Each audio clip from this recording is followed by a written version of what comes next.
Alright, what is going on? Got a new optic in today from Holosun. This is the 509T with the ACSS reticle. So the enclosed emitter 509 with the, you can't see it very well, you can kind of make it out, ACSS reticle. Really hard to do on a camera.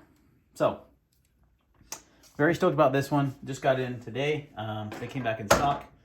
In fact, they are currently in stock as the making of this video, so if you're looking for one, they are in stock right now. There is two options. You have one with the adapter plate for the Holosun 507, and then you have, what's the other one? There's two of them. Oh, MOS, so for the Glock's MOS mounting plates. So you've got two options there. So what I want to do in this video too is obviously there's been a few videos on this. The best video you can find on this is by Sage Dynamics.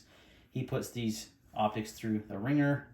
Optics manufacturers send him prototypes and way ahead before they came out and make sure they pass testing before they release them. Holosun does at least. And so he's tested the heck out of this. If you want to see a great video on that, go there. What this is more about is just talking about the difference between this one and the 507 ACSS, because I do own both. Side by side. This one is mounted to my PDP slide, and I'm undecided where I'm mounting this one. I'm probably going to put it with my Zev OC9 is probably where I'm going to go with it. Maybe my Glock 19X, depends. My 19X doesn't have the MOS mounting plates either. It's got a Safari precision slide on it. So anyway, so what's the difference between these two optics? I mean, you can see them side by side here. I thought this was going to be a lot bigger. For some reason in pictures, it just looks huge, and it's really not. Now, one big difference right out of the bat is that you do have to have this plate. It doesn't mount directly to the slide. There is no screws on the bottom, right? They do come with these adapter plates. You loosen this screw, and you use these screw holes for, in this case, the 507, right? So one reason why I'm not going to put it on the PDP is because the PDP has to have an adapter plate by itself. Then I'm adding another plate, and then it's like going to be like stupidly high, right? So most likely going to go on the Zev because it's got a drilled slide. Doesn't require an adapter plate, so I'll probably throw it on there. But that is one big thing. You have to have that adapter plate. That is going to add a little bit of height, not a lot, but a little to the optic as well. So there's that. There's obviously the biggest thing is that this is an enclosed emitter versus an open emitter. Now I haven't had any problems with this. Do you really need an open emitter? That's, I guess, the question. It's going to be a little bit heavier. I mean, it still only weighs 2 ounces. So that's pretty light, realistically. The 507 1.5. So only a half an ounce difference, and you get an enclosed emitter, which is way more durable, right? Size-wise, they're not terribly different. I'm really trying to figure out how to demonstrate this. So if we put them like this, maybe. And obviously this is just a slide. There's no way this gun could fire. But for fun, I'll take out the barrel and the recoil spring. So let's look at it. Side by side, you can see there's not a ton of difference in size, right? If this was mounted to the gun, it'd be about right there. Maybe a little higher because of that plate, but overall height is actually surprisingly, because it's a more boxy versus a rounded, a little lower on the 519. The length is definitely going to be longer, so it's going to be a little bit longer. How am I going to demonstrate this? Here we go, top-down view. Actually, okay, well, this is why you do these things, right? This is actually shorter. So it's a little bit shorter. I mean, barely. You're talking like barely shorter. So let's just call it, it's a negligible. That's a hard word. So it's barely shorter, and it's not really that much taller. I mean, wow, what have they done with this thing? That's amazing. That's crazy. I always thought it was so much bigger. I'm trying to see, like, am I perceiving this incorrectly? No. It's boxier because of the enclosed emitter, but the length and everything is roughly the same, and the height's roughly the same. It just is a little bit heavier. They both support the 507 or the ACSS. This one's got the brightness turned up more. reticle, as you can see on both. This is one of the best. I've been running this one since it came out, and it's amazing. Love it. It's my favorite reticle on a handgun optic by far. So I was really stoked to get in a closed emitter with that same reticle. Big difference in price, though. That is one thing that's going to be significantly different, is the price. So I got the 507c ACSS in red is $319.99. The 509 is $449. So it's a substantial difference. You're talking, like, this is RMR price territory, which arguably this is tougher than RMR because it's an enclosed emitter. So it's hard to compare. But if you compare it to other closed emitter optics like the Aimpoint Acro, the Steiner, I think it's called the MDS, they're over $500. But, you know, and Trijicon has yet to make an enclosed emitter optic, so you can't say it's US made versus that, because those other two are not made in the USA. Actually, Steiner might be made in the USA. I'm not sure on that one. And it's a compelling offering also. However, neither of those have the revolutionary 50 or the ACSS Vulcan reticle. Trying to see how I can get to pick this up. It's just not going to work with this camera. So because it looks like a dot, but it's not. But you know, there's plenty of videos on how that reticle works if you're not familiar.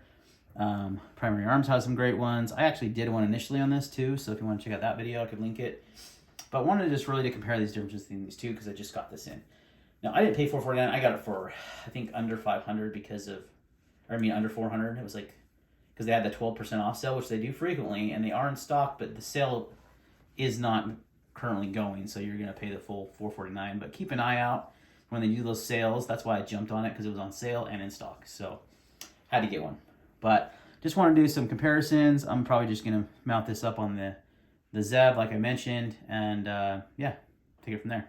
Thanks for watching this comparison video, and we'll see you on the next one. All right, guys, so I finally got this thing mounted. I know that sounds crazy, right?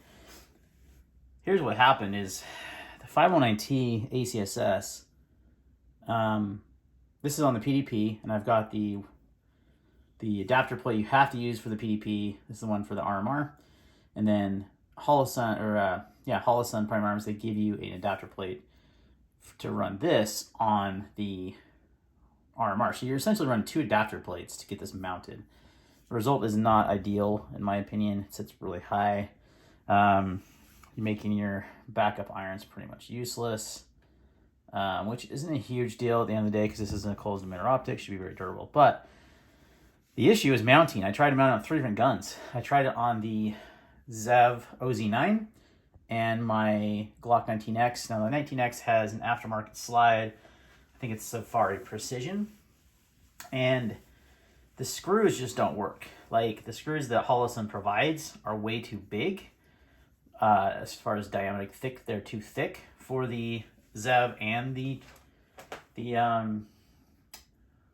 Safari Precision, and I called them and they said you have to run an adapter plate by Reptilia for the RMR. So you're running another adapter plate. See, the problem here is it seems like this optic is not ready to mount on most pistols out of the box, because that's granted, Safari Precision is an aftermarket slide, that's one. But ZEV OZ9, that's their standard slide, comes optics cut. Screws are too big, couldn't find screws that worked anywhere. Ended up breaking off a screw in the ZEV slide. Don't even get me started on that crap. Yeah, so the only one I was able to get to work was the Walther, but again, the screws were way too big to run with the adapter plate. I had to literally take a diamond file. I actually used a diamond sharpening stone, same difference though. And I had to shorten the screws that it came with dramatically to get it to even work. And it's still honestly not perfect. And I don't love how the 2 adapter plate system here just to run this optic. Probably going to just go back to my 507 with the ACSS until I can get an adapter. Now, CH Weapons Systems, I called them.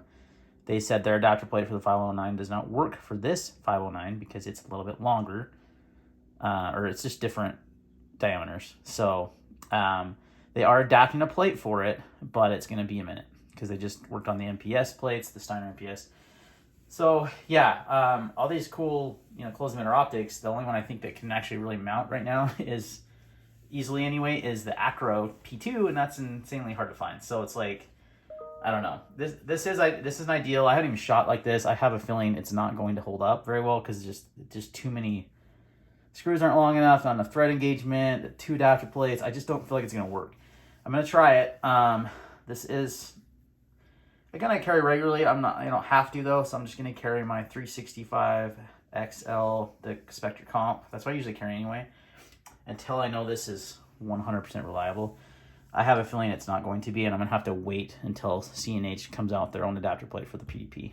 They are doing it. They said, I called them, they said that is an option. So it's just coming soon. It's just kind of disappointing. It's a really awesome optic. You know, the whole, I think it's the, most advanced closed emitter optic out there, because you have the ACSS reticle system. You have, really good battery life. You have all the other features of the Holosun offers. Plus, you get a closed emitter and solar. I mean, it's really like top of line, right? As far as features, sets, and goes, all that kind of stuff. I just don't think it's ready yet. It's just not easily mountable. I don't know if you found it to easy mount on your pistol. Let me know what pistol that is. Not that I want to go out and buy a new pistol just to run this optic. I don't want to do that. But the 3 guns I've tried hasn't worked out.